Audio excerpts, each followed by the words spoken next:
Consiglio comunale straordinario solidarietà al sindaco La Rocca Ruvolo, testa di cinghiale recapitata da assessore di Licata. Terremoto Asta, accordi con un gruppo di imprenditori, maxi blitz nel Messinese, operazione antimafia.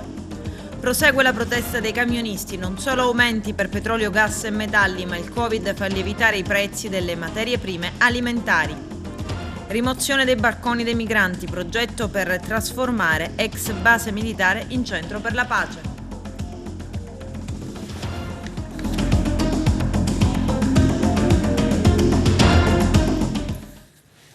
Bentrovati gentili telespettatori al nostro appuntamento con l'informazione. In apertura parliamo della seduta straordinaria del Consiglio Comunale di Montevago a seguito della grave intimidazione subita dal sindaco Margherita La Rocca Ruvolo. A esprimere solidarietà e incoraggiamento molti sindaci. Il servizio di apertura è del nostro direttore Arturo Cantella.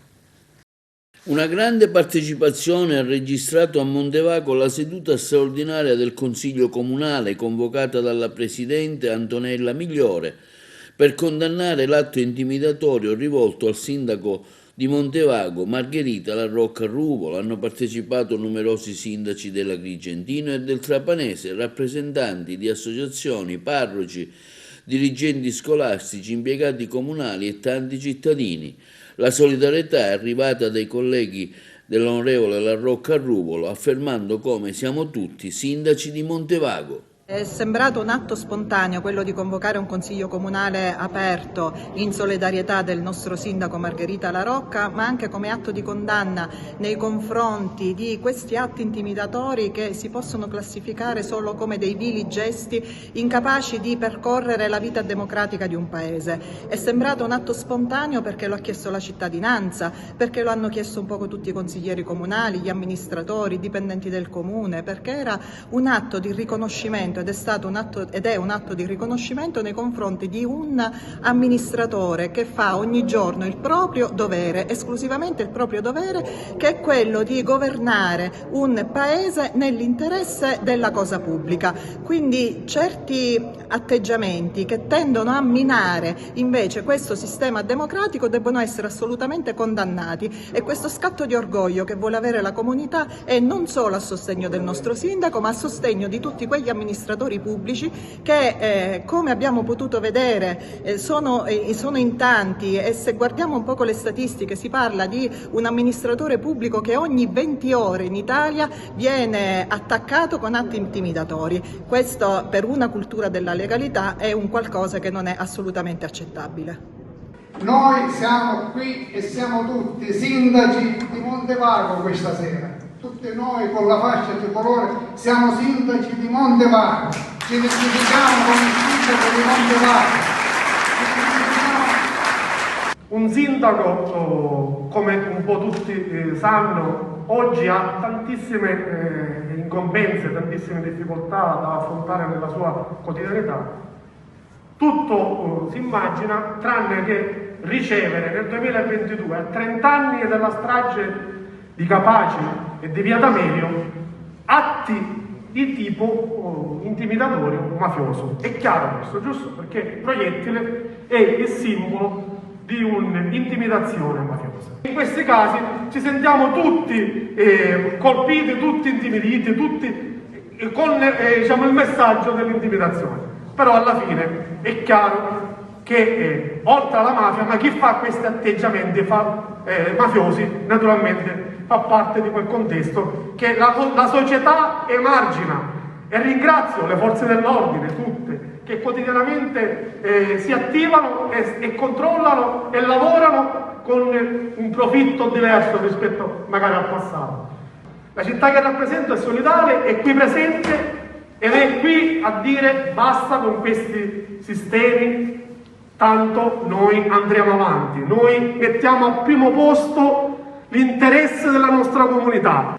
Cara Margherita, la testimonianza di affetto, di vicinanza, di solidarietà, non soltanto mia come sindaco, ma dell'intera comunità di Ribera, la esprimo qua stasera, insieme a tutte le altre comunità rappresentate dai colleghi sindaci che siamo venuti con sentimento di partecipazione questa sera a dire Margherita, tu non sei sola, la solidarietà tutta di tutti noi sindaci, la forza che possiamo dare con la nostra presenza per dire a questi soggetti che hanno fatto questo gesto vile, questo gesto ignobile, questo gesto deprecabile, che devono stare ai margini della società, che non possono ancora pensare che con atteggiamenti del genere si possa fermare la buona politica, la buona amministrazione, la gente per bene, la gente onesta che si mette al servizio del proprio territorio, della propria comunità, soltanto per migliorarne le condizioni. Mi si chiede se ho paura. Io voglio parlare alla mia città, voglio parlare a questi montevaghesi. Ho paura.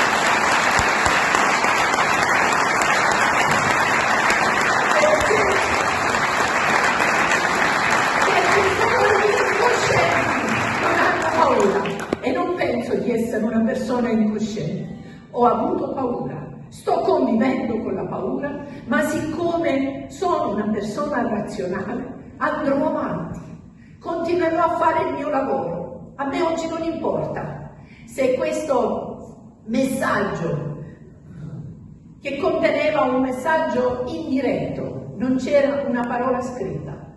Non mi importa se questo messaggio arrivi da questa comunità, ma non può arrivare da questa comunità, ma da qualche valorido di questa comunità, o arrivi da fuori.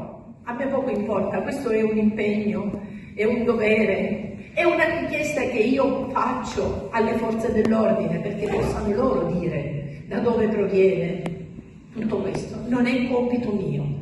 Il mio compito è continuare a fare il mio dovere. Il mio compito è continuare ad essere quella persona che sono. Io oggi vi voglio dire grazie. Grazie perché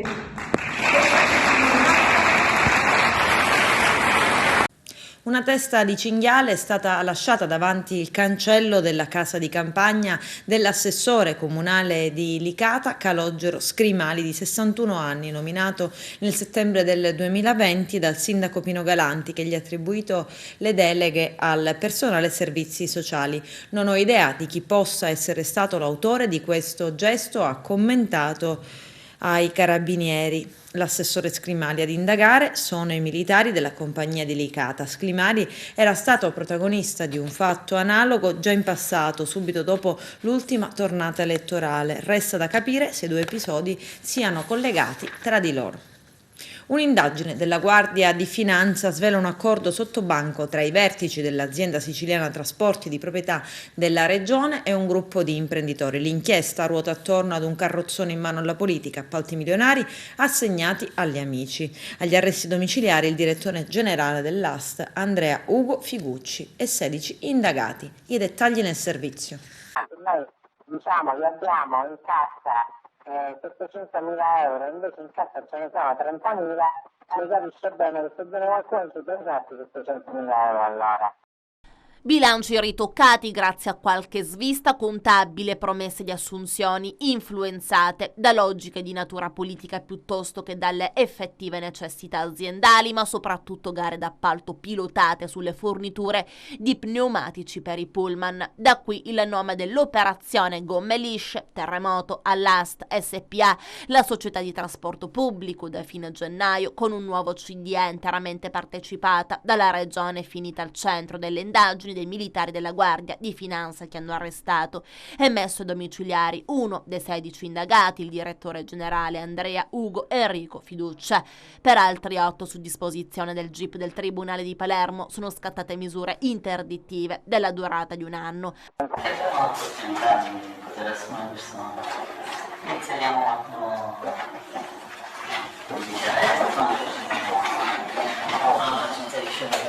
Se la pagata 220, ma te ne rende conto? 220, 600 euro al mese spendiamo per terminare. Come si può continuare così? Ma stiamo diventando assai. Magari ci togliamo 5, ce n'è 25. Io gli ci ho messo 10.000 euro in più, che lei deve togliere. che ci fossero cimici negli uffici di via Caduti senza croce. Era già chiaro ad ottobre 2020 dalle indagini eseguite dagli specialisti del nucleo di polizia economico-finanziaria di Palermo sotto il coordinamento della procura emersa una gestione societaria superficiale e privatistica, si legge nella nota, da parte dei vertici aziendali che avrebbero violato le norme di trasparenza pubblica e colluso coi referenti di alcune imprese, turbando diverse procedure di appalto. Se fossimo stati in un'azienda tecnica, allora quello era bilancio già, che non poteva manco passare da un computer. Però ci sono alcune situazioni che quello vede un testo, mi vede chiaramente,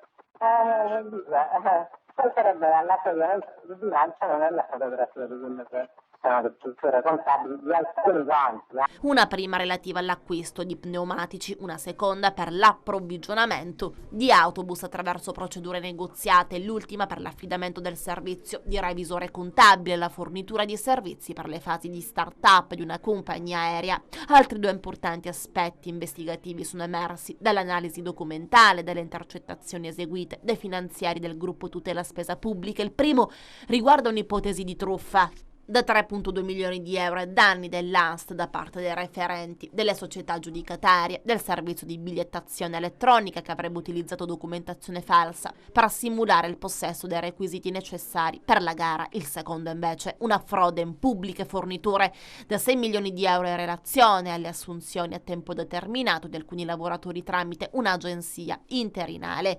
All'inizio del 2019 l'imprenditore Sebastiano Barone, titolare dell'omonima azienda attiva sul mercato da ben 30 anni, aveva presentato un esposto su un grosso appalto per la fornitura di pneumatici all'ANST. Barone avrebbe notato una serie di presunte anomalie che lo hanno così spinto a rivolgersi all'autorità giudiziaria. Io domani intanto un modo per andare questa cosa. Mi chiama per risultare, perché io c'ho così, sarà un giorno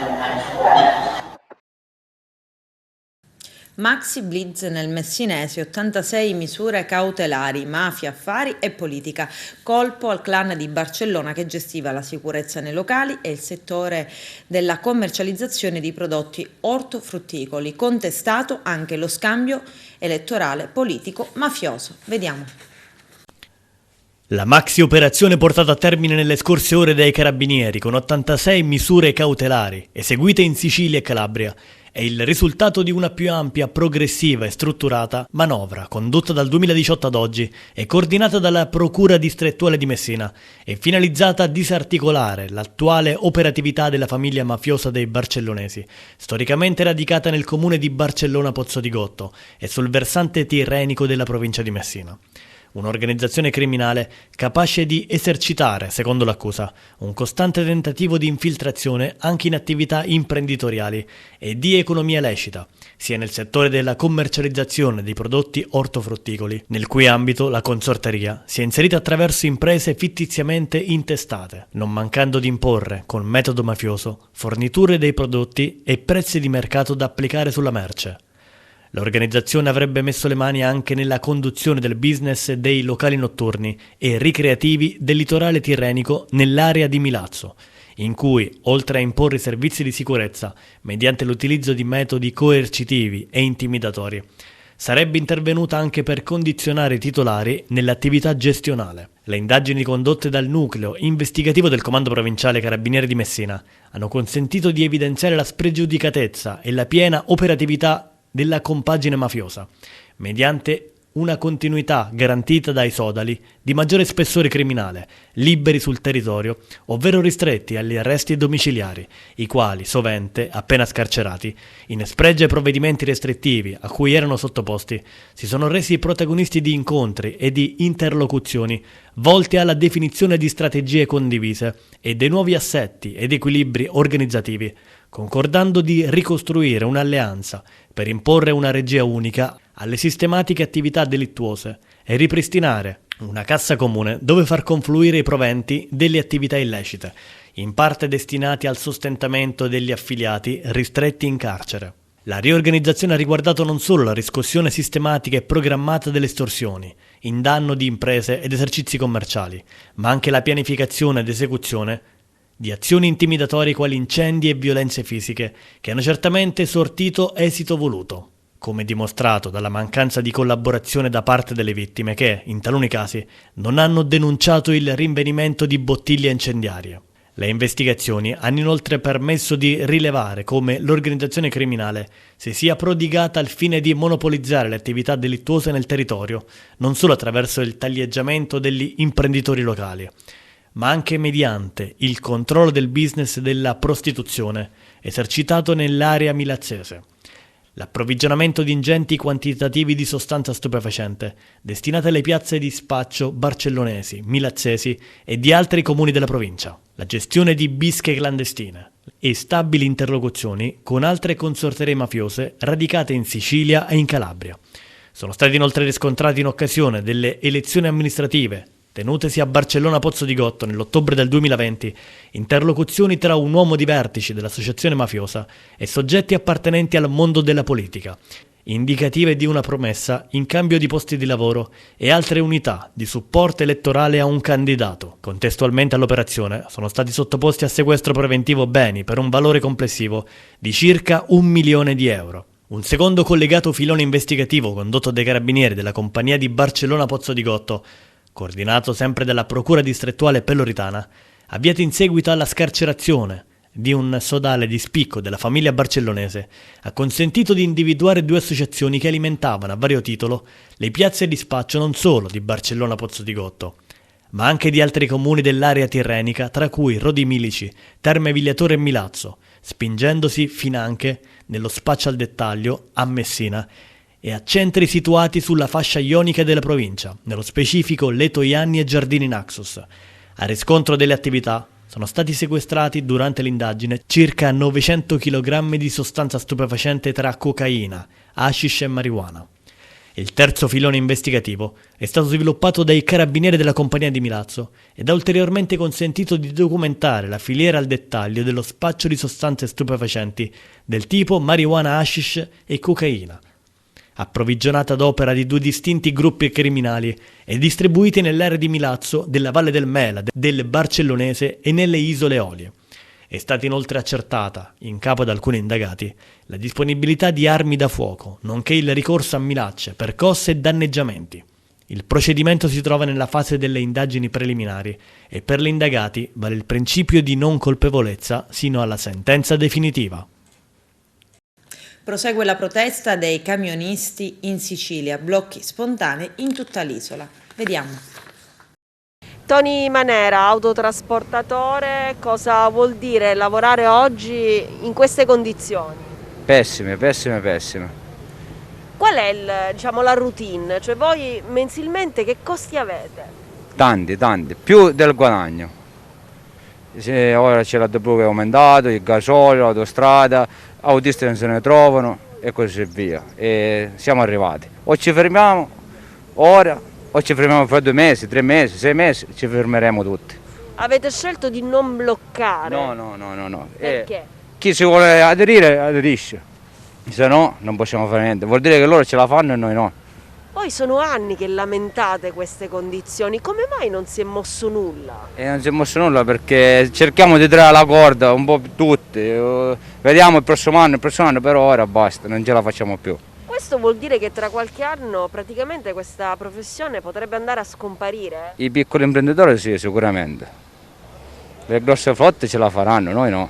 Cosa chiedete? Ma almeno inizialmente il ribasso del gasolio e dell'AdBlue e poi vediamo come poter fare il meglio possibile. Ecco anche la questione della patente a punti, no? Vi pesa? Quella è un'altra situazione molto pesante. Perché? Perché ore di guida, ore di impegno è insostenibile, specialmente chi fa il locale.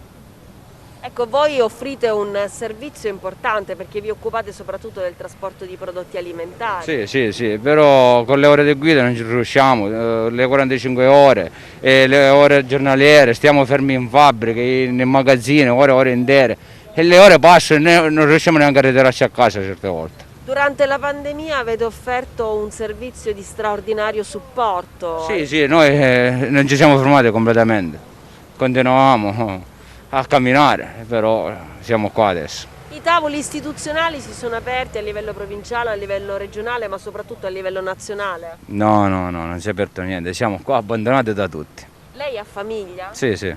E come fa ogni volta a fine mese quando torna? Riusciamo a tirare avanti come meglio possiamo, però non possiamo fare tante cose, non le riusciamo a fare più. Il sindaco di Palma di Montechiaro, Stefano Castellino, condanna con forza il gesto di inciviltà inaudita che ignoti vandali hanno posto in essere alla guardia medica del poliambulatorio locale, che è stato devastato. Esprimo fin da subito il mio ringraziamento alle forze dell'ordine presenti sul territorio palmese, commenta il primo cittadino, che si sono messi subito al lavoro per individuare i responsabili. Questo tipo di atteggiamento non trova posto in una società civile. Lancio un appello all'Aspedi Agrigento, all'assessore regionale alla salute Ruggero Razza, affinché si possa rinforzare il poliambulatorio, intanto per tutelare la sicurezza dei sanitari e dall'altra parte per tutelare la salute pubblica. Non si può accettare che dei facinorosi in preda ai fumi dell'alcol o delle sostanze stupefacenti, oppure ancora per manifeste inciviltà, possano distruggere o intimorire gli operatori del 118 e i sanitari della Guardia Medica che svolgono il loro dovere. Per fortuna prosegue l'area videosorvegliata e quindi siamo certi che il commissario dell'ASP Zappia e il capo dipartimento di Palma e Licata Curella saranno in grado di dare le giuste risposte alle forze dell'ordine e al tempo, spero, pongano subito in essere degli interventi per assicurare sicurezza ai lavoratori. In Sicilia 1 miliardo e 213 milioni di euro per le infrastrutture. Vediamo. Strade, autostrade, ferrovie, dighe e reti di distribuzione idrica ammontano a oltre 1 miliardo e 200 milioni di euro le risorse del Fondo Sviluppo e Coesione 2021-2027, che saranno anticipati dalla Regione Siciliana per finanziare opere infrastrutturali immediatamente cantierabili in Sicilia. Lo stanziamento comprende anche 311 milioni di risorse per il settore idrico ottenuti dal governo regionale grazie a un grande lavoro di progettazione e di coordinamento con gli enti locali. Questo quanto illustrato dal presidente Musumeci, dall'assessore regionale Falcone e dall'assessore Baglieri nel corso di un incontro con la stampa. Siamo attrezzati per arrivare puntuali a questo appuntamento che vede arrivare in Sicilia già da subito 1 miliardo e 213 milioni. Sono destinati ad interventi infrastrutturali sulle strade, autostrade, sulle ferrovie e sull'idrico. Ecco, il tema acqua finalmente torna centrale nella politica della Regione per un'assenza di oltre 20 anni. Guardiamo avanti con fiducia, i cantieri potranno essere aperti, attraverso il CAS lavoreremo per riqualificare le autostrade di nostra competenza, le altre sono dello Stato. Guardiamo avanti con ottimismo e credo che il peggio sia già passato. Queste sono la prima tranche di alcune somme che speriamo anche di incrementare con le altre fonti di finanziamento, per esempio nel PNRR. Per quanto ci riguarda, queste rappresentano un gran bel risultato che fa riferimento sia alle dighe, e quindi chiaramente sono degli interventi di titolarità della Regione Siciliana, altre fanno riferimento alle ATI e quindi fanno riferimento a degli interventi a livello comunale oppure di sovrambito, come nel caso di Gela. Finalmente l'autostrada del sud-est è una realtà.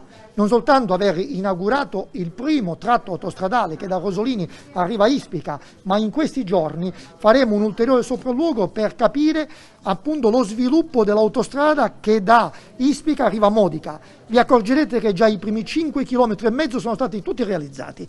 Ci accorgeremo che entro fine anno potremo aprire anche i 12 km e in più iniziare a mandare in gara anche l'ulteriore appunto tratta autostradale che da Modica arriverà a Scicli. Nel frattempo, così come ha promesso il presidente Musumeci, iniziamo la progettazione perché da Gela si arrivi a ritroso verso Comiso, verso Vittoria, per arrivare sino a Ragusa. Sono questi gli impegni che il governo della regione sta assumendo, sono questi gli impegni che porteremo a casa.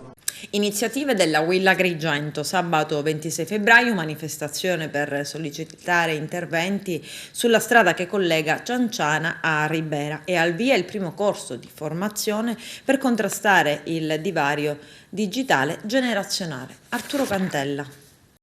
Segretario Geracquisto della UIL provinciale di Agrigento, ecco, un sabato una manifestazione, si ritorna diciamo in strada per rivendicare il fatto che dobbiamo avere le strade buone anche ad Agrigento, un'iniziativa che questa volta si sposterà su Ribera. Sì, ripartiamo con le manifestazioni, con le iniziative di protesta. Abbiamo una viabilità che davvero ci fa preoccupare perché va sempre peggio nonostante le promesse che sono state fatte da parte di ANAS e della politica a tutti i livelli, sia dal governo regionale, nazionale e quant'altro. Quindi ritorniamo vicino ai sindaci perché tra le altre cose sono quelli che affrontano quotidianamente questo tipo di problemi e il cartello sociale quindi condivide al massimo queste iniziative e le propone nella massima condivisione anche alle altre associazioni. Quindi dobbiamo farci sentire, così come abbiamo fatto il 25 di gennaio del 2020 quando abbiamo fatto la marcia per rivendicare una viabilità migliore.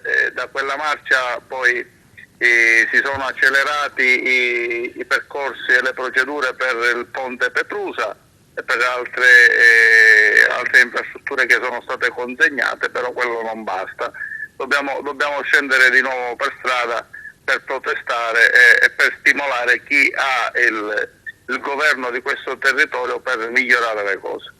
Ecco, cos'è che sperate? Una risposta immediata o cosa, segretario? Direttore, si avvicinano tra le altre cose la campagna elettorale regionale, quindi sicuramente questa volta penso che la politica in modo molto furbo da tornacontisti si faranno sentire, però a parte le chiacchiere vogliamo fatti concreti, quindi fino a quando non avremo una viabilità migliore, non avremo delle strade che saranno senza buche, noi non ci fermeremo, quindi io attendo ai fatti concreti. Segretario, mi riferisco anche alla vostra attività di sindacato, un occhio particolare riguarda la digitalizzazione rivolta anche alle persone anziane. Come sarà questa iniziativa nel dettaglio? Allora, molti anziani e molte persone, ma non solo anziani, anche chi non è anziano, che ha difficoltà a connettersi con il mondo esterno, ormai per tutti i servizi si accede con lo SPID, quindi si entra nel mondo virtuale di internet, ma molti cittadini e molti nostri utenti non sanno utilizzarlo, o se le utilizzano questi strumenti, lo utilizzano non nel migliore dei modi. Quindi abbiamo pensato come ADA, quindi l'Associazione dei diritti per gli anziani della UIL, la UIL Pensionati e la UIL Confederale di Agrigento, di organizzare dei corsi di alfabetizzazione proprio per insegnare agli anziani, a chi lo ritiene necessario, quindi il processo per entrare in questo grande mondo di internet. Quindi l'utilizzo dello SPID, il modo per entrare nei propri conti correnti per fare bonifici online a casa senza andare in banca, specialmente in questo momento di pandemia. Quindi è un modo per avvicinarci ai nostri iscritti e per renderli autonomi anche per gestire la loro vita quotidiana, visto che ormai nel quotidiano internet ormai è un pilastro, quindi nella vita di ognuno di noi. Ancora un prestigioso incarico per l'avvocato agrigentino Nino Gazziano. Il presidente della regione Nello Musumeci, su proposta dell'assessore alle infrastrutture Marco Falcone, ha nominato Nino Gazziano presidente della commissione di gara delle sezioni provinciali dell'Urega di Agrigento. L'avvocato nel passato ha rivestito incarichi di prestigio, già presidente del Coreco, è stato anche presidente dell'ACI, dello IACP di Agrigento. Gazziano è stato anche sindaco di Santa Elisabetta, prende il posto di Gaetano Di Giovanni, attuale dirigente del comune di Agrigento. A fronte delle continue modifiche che interessano il superbonus e relativi incentivi, il presidente dell'Ordine degli Architetti e capo del Genio Civile di Agrigento, Rino Lamendola, non esclude una manifestazione pubblica di protesta. Arturo Cantella. Sulle nuove regole sul super bonus intervengono gli architetti agrigentini che sono pronti a scendere in piazza. Questo quanto affermato dal presidente dell'Ordine degli Architetti di Agrigento, Rino Lamendola, che afferma come le continue modifiche alle norme che regolano gli incentivi del super bonus e le regole sempre più stringenti sulle asseverazioni alimentano confusione e incertezza, caricando eccessivamente liberi professionisti che si trovano spesso a interpretare norme e regolamenti edilizi poco chiari, con il rischio di sbagliare in buona fede e di pagare salato il conto delle mele marce che con le frodi già accertate dalle forze dell'ordine rischiano di compromettere un percorso virtuoso per riqualificare il nostro patrimonio edilizio e per rilanciare l'economia di un settore, quello delle costruzioni. In questo contesto normativo, continua il presidente degli architetti agrigentini Rino Lamendola, le assicurazioni tendono a rifiutare la stipula di polizze, peraltro obbligatorie, in favore dei liberi professionisti impegnati nel super bonus e individuati come un anello debole della catena produttiva. Tutto ciò, unitamente alla riduzione dei passaggi del credito, rischia quindi di bloccare un processo virtuoso che nel corso del 2021 ha notevolmente incrementato il PIL, prodotto interno lordo, dello Stato e raddoppiato il fatturato delle imprese del settore edile. Ciò è inaccettabile, conclude nel suo comunicato stampa il presidente dell'Ordine degli Architetti Lamendola, per cui chiediamo allo Stato di ripristinare almeno 3 passaggi di cessione del credito, prorogare i super bonus sino al 31 dicembre 2023, anticipare la liquidazione dei compensi spettanti ai professionisti impegnati nella progettazione degli interventi del super bonus al momento della presentazione della comunicazione di inizio lavori, cosiddetta CILA, ed eliminare ulteriori pressioni sulle asseverazioni, considerato che il codice penale persegue già in modo chiaro i responsabili di falsi, frodi e truffe. Basta applicarlo punendo in modo esemplare e puntuale, conclude Rino Lamendola, chi viola la legge, riservando maggiore rispetto ai tanti liberi professionisti seri e onesti impegnati nella riqualificazione del nostro patrimonio edilizio. Rimangono colpiti dalle foto di una bellissima villa postate su un noto portale web e decidono di prenotare un soggiorno per trascorrere una settimana di relax ad Agrigento.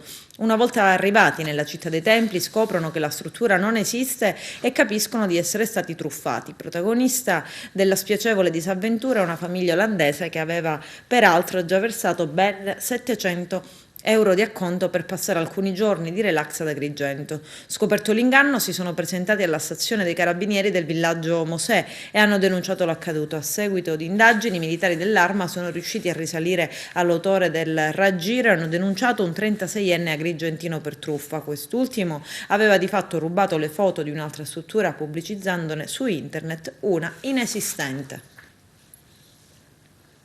Adesso c'è la pubblicità, tra poco vi aspetto. A Lampedusa è iniziata la rimozione dei barconi dei migranti ormeggiati nell'area portuale. L'intervento, atteso da parecchi mesi, è stato predisposto dall'Agenzia delle Dogane. Arturo Cantella. Si sono conclusi a Lampedusa gli interventi per la rimozione delle imbarcazioni di grandi dimensioni utilizzate dai migranti per giungere sull'isola, ormeggiate nell'area portuale da diversi mesi. Un lavoro, quello predisposto dall'Agenzia delle Dogane, che era stato richiesto in più di un'occasione dal sindaco dell'isola di Lampedusa, Totò Martello.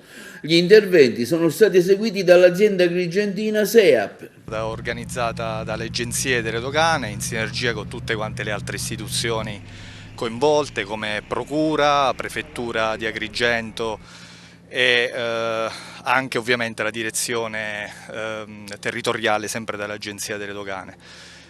L'obiettivo è proprio quello di liberare l'isola da unità in ferro particolarmente grandi che per essere rimosse richiedono l'intervento di un pontone della dimensione di 2000 metri quadri, quindi è veramente un'operazione molto complessa.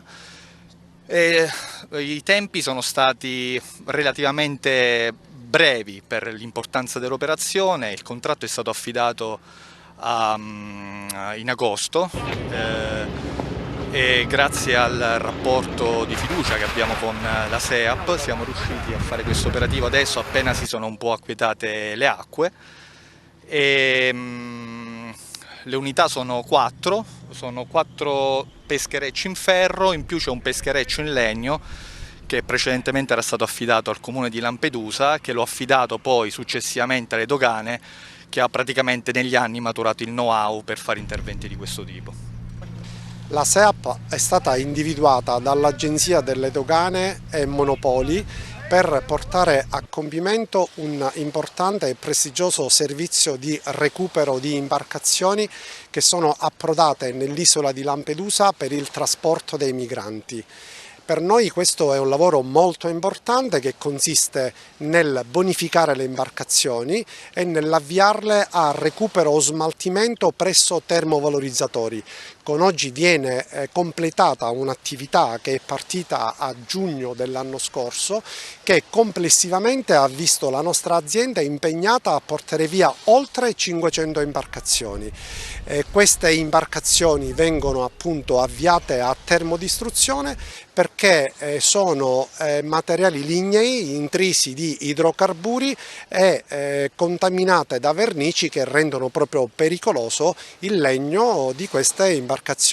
Alle mie spalle vedete questa imbarcazione in ferro che addirittura è anche arrivata in questa spiaggia, e da qui le attività piuttosto complesse verranno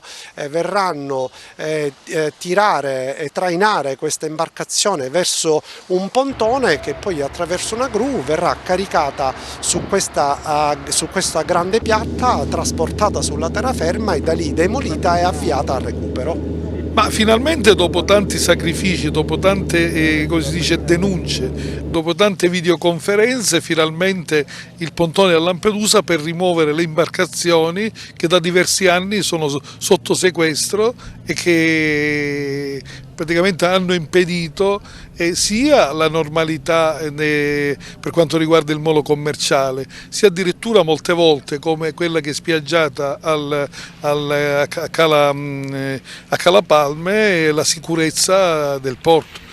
Cioè, questi sono i riflessi di una mancata sollecitazione o sollecitudine da parte delle istituzioni che dovrebbero intervenire immediatamente, e invece di intervenire immediatamente fanno passare secoli o anni luce prima di rimuovere gli ostacoli che da un lato inquinano e che da un altro lato mettono a repentaglio la vita di coloro i quali vivono a mare. Un progetto intende trasformare l'ex base militare di Lampedusa in centro studi per la pace. Vediamo.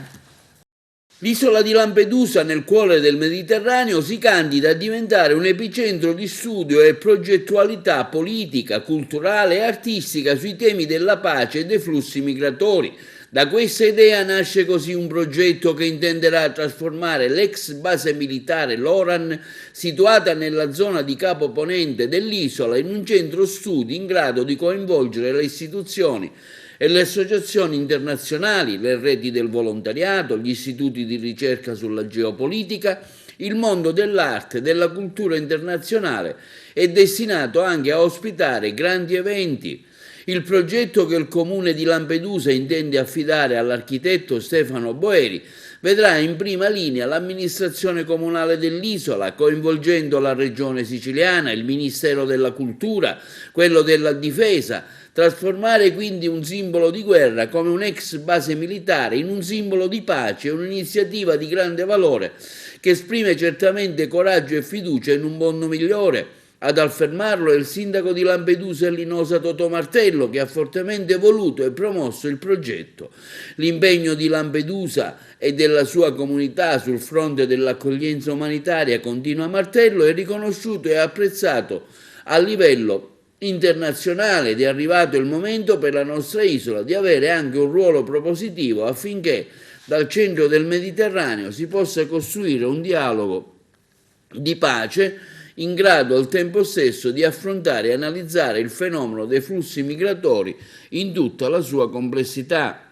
L'istituzione di un centro studi che diventi un punto di riferimento internazionale e luogo di incontro per gli studiosi del fenomeno migratorio offrirà quindi l'opportunità di esaltare la vocazione agli accoglienza dell'isola di Lampedusa e per di più consentirà di trasformare in patrimonio collettivo e condiviso l'esperienza di cui l'arcipelago è culla. Oltre, nel progetto che si intende affidare al gruppo di Boeri, prevede anche la nascita di diverse altre realtà isolane, tra queste un auditorium, un museo dotato di un archivio digitale che potrà ospitare non solo opere ma anche atti performativi e narrazione sul tema dei grandi flussi migratori e delle loro interrelazioni con le grandi sfide del cambiamento climatico. Quindi un centro per studiosi, ricercatori, artisti, testimoni della grande fenomenologia delle migrazioni che saranno ricavate dal riutilizzo dei fortini militari dismessi che perimetrano l'isola di Lampedusa. Non solo aumenti per petrolio, gas e metalli, il Covid fa lievitare i prezzi delle materie prime alimentari, record dell'ultimo decennio. Vediamo. Abbiamo rappresentato quella che è la situazione ad oggi delle aziende agricole e delle stalle agricole, che è la situazione che un po' stanno vivendo le famiglie italiane. I costi energetici e i costi delle materie prime basilari che stanno arrivando letteralmente alle stelle. Possiamo tranquillamente dire che oggi in agricoltura stiamo assistendo ad un aumento energetico, un aumento delle materie prime, un aumento dei mangimi di almeno il 40%. Questo si dovrebbe tradurre in un aumento dei prezzi ai consumatori. Noi rischiamo che le famiglie italiane vadano a pagare le derrate alimentari di base, parliamo di pane, pasta, latte, carni, almeno il 50-60% in più di quanto lo pagavano un anno fa, senza che però questi aumenti arrivino nelle campagne. Perché noi nelle campagne acquistiamo le materie prime, tutti i mezzi tecnici, carburanti, dalle grandi multinazionali che hanno cominciato a detenere, anche causa Covid, grandi quantità di materie prime anche alimentari. Pensiamo alla Cina, che per ora detiene oltre il 50% delle riserve mondiali di grano e oltre il 60% delle riserve mondiali di mais e di riso. Ci troveremo costretti ad acquistare da un lato le materie prime dalle grandi multinazionali e a rivendere i nostri prodotti alle grandi multinazionali per effetto del loro grande potere d'acquisto e del grande loro potere di condizionare i mercati, e poi saranno loro a far pagare ai consumatori quello che loro determineranno. Siamo di fronte a delle vere e proprie speculazioni in atto dalle grandi multinazionali. Cosa rischiamo? Noi comuni mortali, noi che dobbiamo fare i conti con carta e penna per arrivare a fine mese. Noi agricoltori non possiamo sopportare il 40% di aumenti dei costi di produzione senza che questi si riversino su un aumento di fatturato. Le famiglie rischiano di dover veder ridurre i propri consumi, ma anche di beni primari. Io penso al latte, penso alla carne, penso ai cereali di base, a favore magari di una alimentazione più economica al cosiddetto cibo spazzatura. I ricchi, le grandi aziende, i grandi capitalisti continuano a diventare sempre più ricchi, per cui il rischio è che questa crisi aumenti la diseguaglianza tra gli operatori del settore agricolo, le famiglie, la gente del cosiddetto ceto medio, a favore soltanto delle grandi ricchezze, dei grandi patrimoni, delle grandi famiglie ricche. Un nuovo modo di condurre e combattere le guerre. Una volta c'erano le trincee e baionetta all'assalto del nemico, adesso all'assalto delle altre nazioni si ci va con queste strategie? Assolutamente sì, è vero, le nuove guerre non si combattono con le armi, ma le nuove guerre si combattono ormai sull'acquisto dei cosiddetti future, ovvero io sono in grado di opzionare grandi quantità di merci, grandi quantità anche di minerali. Penso alla guerra del rame che si sta combattendo, la guerra del ferro. Stiamo assistendo ad un'impennata del ferro, alluminio, acciaio, e ne stiamo pagando le conseguenze tutte, per cui noi abbiamo bisogno di strumenti per superare questo momento. Che speranze diamo? Attraverso il PSR la Comunità Europea dà dei contributi alle aziende agricole per lo sviluppo, per i nuovi investimenti. Bene, noi abbiamo chiesto in quel documento semplicemente una cosa: blocchiamo per un attimo gli investimenti, perché noi aziende agricole per i prossimi 2-3 anni non avremo una capacità di spesa e di investimento. Cerchiamo di favorire le misure a superficie, cerchiamo di favorire le misure agroambientali. Qui ci hanno attaccato un po' tutti. Sulle nuove energie e le rinnovabili noi siamo assolutamente favorevoli, però stiamo attenti ad una cosa: noi stiamo impegnando i migliori terreni a favore del fotovoltaico, che è una santa cosa. Abbiamo in campagna un patrimonio immobiliare vastissimo, cerchiamo di convertire questo patrimonio prima di arrivare in campagna e sui terreni. Attraverso il PSR, se riusciamo a modularlo, se riusciamo a dare un aiuto, uno strumento alle aziende per superare i prossimi 2-3 anni, insomma, poi penso e speriamo tutti la situazione possa normalizzarsi.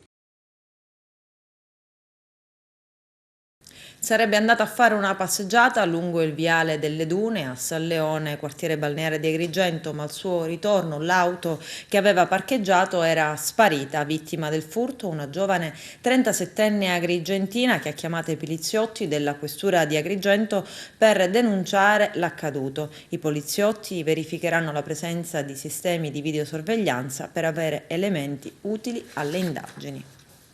L'Aragona Calcio, categoria allievi under 17, vince il campionato provinciale. Tonino Butera. Arriva la prima gioia stagionale per la SD Aragona Calcio, siamo con il presidente Luigi Monreale, i due vicepresidenti Angelo Galluzzo e Filippo Sprio. Presidente, la categoria allievi, grazie a questa vittoria sulle Aquile Cammarata San Giovanni, vincendo 5-2, si laurea campione provinciale, la prima soddisfazione dell'anno. Sì, questo, diciamo, la vittoria di oggi ci consente di vincere matematicamente il campionato con una gara di anticipo.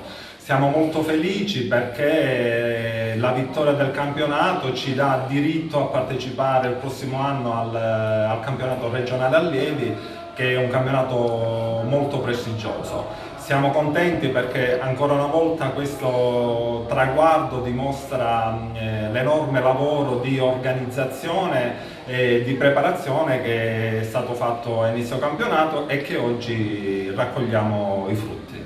Angelo Galluzzo, l'Aragona si è messa in moto, ha messo in moto veramente un paese grazie al nuovo campo e soprattutto a tutto quello che si sta organizzando. In una settimana vediamo che il campo è pieno dal lunedì alla domenica e questa è una grossa soddisfazione.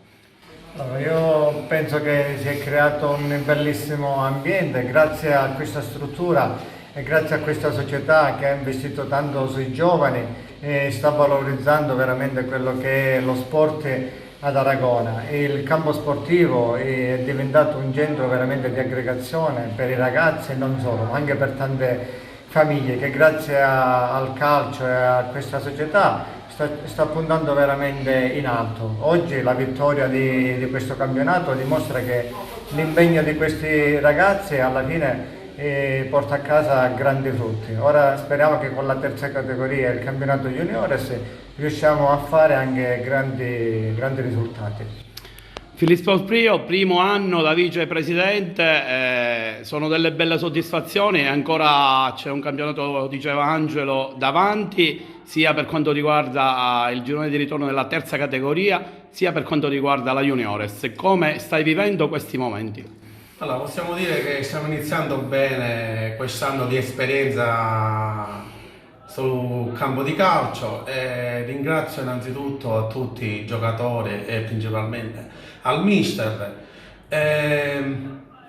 Speriamo che continuiamo così e portiamo avanti grandi risultati.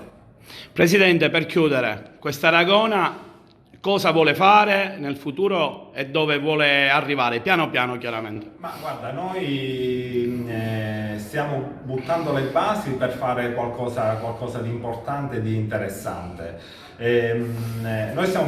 Quello che stiamo cercando di fare è di mettere tanta professionalità. I nostri ragazzi, anche se fanno campionati giovanili, quest'anno li abbiamo dotati di uno staff medico, dei vari preparatori atletici, preparatori dei portieri, perché vogliamo fare veramente qualcosa di importante. Però facciamo le cose step by step, rimaniamo con i piedi per terra e poi il futuro vedremo dove possiamo arrivare.